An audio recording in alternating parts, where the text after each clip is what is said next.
আসসালামু আলাইকুম গাইজ, কেমন আছেন আপনারা? সবাই ভালো আছেন আশা করি। আর আমি আপনাদের লগে ভালোই আছি। আর আইসা পড়লাম আরও একটি ব্লগ নিয়ে, আমের আচার।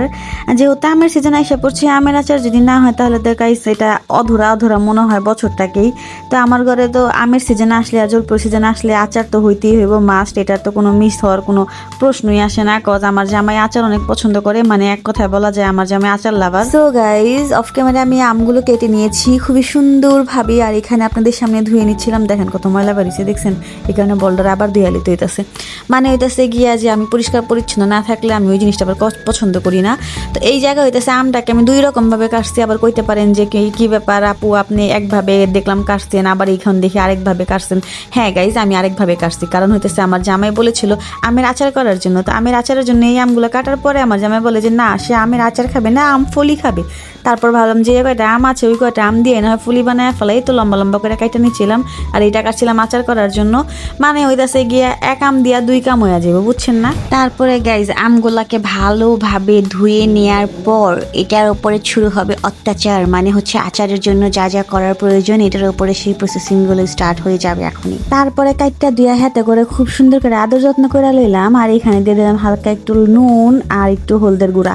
মানে হইতেছে হলুদ আর লবণ দিয়ে এটা ভালো করে মাখাই আলমু। আরে আমি তো আর একটা কথা শেয়ার করতে ভুলে গেছি, যেটা হইতেছে আমি আমের আচার বানানো ভুলে গেছি। গত বছরও বানাইলাম, এত সুন্দর করে এত মজা হয়েছে, সবাই খায়া করলো, হেভি হয়েছে। কিন্তু এই বছর যে কি হইলো বুঝলামই না।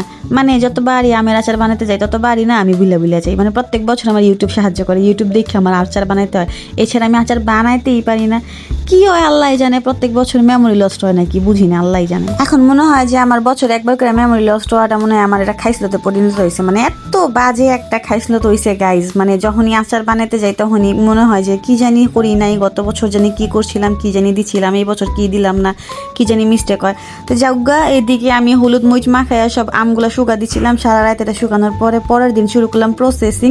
আর এটা বানানোর জন্য যা যা দরকার বাজার থেকে যা সব কিছুই নিয়েছিলাম। এনে সরষের তেলের এত দাম রে ভাই, মাথায় হাত পড়ে গেছে গা দেখাই। 1 লিটার বলে 260 টাকা। তারপরে এই জায়গায় ভিনেগার, যেহেতু আচারটা সংরক্ষণ করে রাখা হয় বস্তু, ভিনেগারটা ইম্পর্টেন্ট ছিল। এখানে মৌরি আনছিলাম। আর বেড়ায় আমার কে জানো মৌরি, এটা বলে মিষ্টি জিরা। আপনারা এই কন্তরে কি মিষ্টি জিরা না মৌরি? আমি তো কইবার পারি না। তা আমার যেটা ধরাই দিচ্ছে আমি হেরেই নিয়েছি। আর এখানে চিনি আছিল। যাই উজ্ঞা সামনের দিকে আজ্ঞা দেখি যে আমার পাড়ায় কোনো নাইগার ধার। আমি যে এই জায়গায় মশলাটা বাইটটা আচারে দিমু। তারপরে ভাবলাম যে যেহেতু শিলপাটা ধার পাই না, তো আজকে নিজে শিলপাটা ধার হয়ে যাবো। মানে হইতেছে গিয়া যে আমার জামাই বাতে মরবো না, বুঝছেন না গাইস? আমি এমন একটা এলাকার ভিতরে থাকি যে এলাকার ভিতরে এগুলো পাওয়া খুবই রেয়ার একটা ব্যাপার। এই এলাকার ভিতরে শিলপাটা ধার দাও বঠি ধার আসে না। তো ভাবলাম যে কেন আজকে আমি এটা কইরা নিই। মানে আমার জামাইয়ের যত যন্ত্রপাতি আছিল সবগুলার 12টা বানানোর জন্য আমি এটা কইরা নিছিলাম। আমার জামাই তো খুবই রাগ হয়ে গেছিল, কইছিল যে আমার প্লাস মাইনাস তুমি সব এক করে দিছো। মানে হইতাছে কি এটাকে নাকি টেস্টার মাইনাস বলে না কি জানি না। আমি এটা নিয়ে শুরু হয়ে গেছিলাম আমার পাটা দাঁড় করার লেগে। কিন্তু গাইজ মানতে হইব, আমি জীবনে প্রথম যদিও কইরা থাকি এটা, তারপরে দেখেন কত সুন্দর হইছে। এমনভাবে ভাই প্রফেশনালরাও করতে পারবো না। আমার মনে হয় যে এটা জীবনে প্রথম অনুযায়ী খুবই ভালো হয়েছে, খুবই ভালো হয়েছে। সাব্বাস জেনি, বেঁচে থাকো অনেক বছর, তোমার জামাই ভাতে মরবে না। তারপর আপনাকে জেনি আপা টুকু করে আমের আচার বানানোর জন্য যে মশলাটা বাটতে হইব ওইটার জন্য এত কষ্ট করে পাটাটা ধার দিয়া নিতা ছিল জীবনের প্রথম, তাও আবার। আর এই জায়গায় দেখেন পাটাটা ধার করার পরে কত সুন্দর হয়েছিল। মানে পুরোটা পাটা আমি ধার করছিলাম। আরে গাইজ আমার তো বিশ্বাসই হইতেছে না আমি এত সুন্দর করে করছিলাম। তারপরে আমার হাতের অবস্থা দেখেন 12টা বেজে গেছিল, পুরো লাল লাল হয়ে গিয়েছিল। কচি হাত এখানে লাল লাল হয়ে গেছিল গাইজ, শুধুমাত্র আপনাদের সাথে আমের আচারের রেসিপিটা শেয়ার করার জন্য।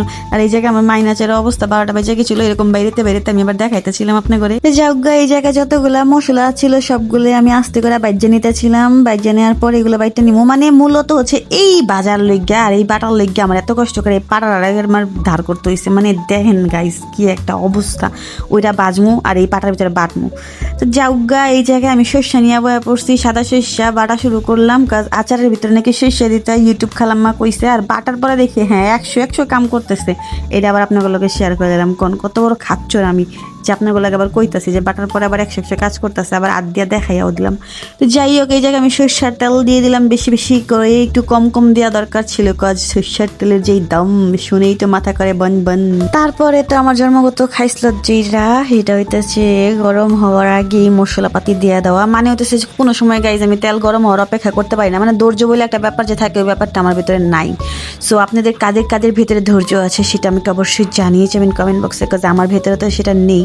এই জায়গায় আমি কি কি জানিয়ে দিয়েছিলাম সেটাও ভুলে গেছি। আচ্ছা দাঁড়ান দেখা দেখা কইতাছি, রসুন দিলাম, তারপরে শুকনো মরিচ দিছি, তারপরে আরো কি কি জানিয়ে দিছি গাইজ, তারপরে ইউটিউবে জিজ্ঞাসা এলেন আপনারা যে আর কি কি দিতে হয়, তো যেটাই দিতে হয় সেটাই দিয়ে আর কি আমি আচারটা কইরা নিছি।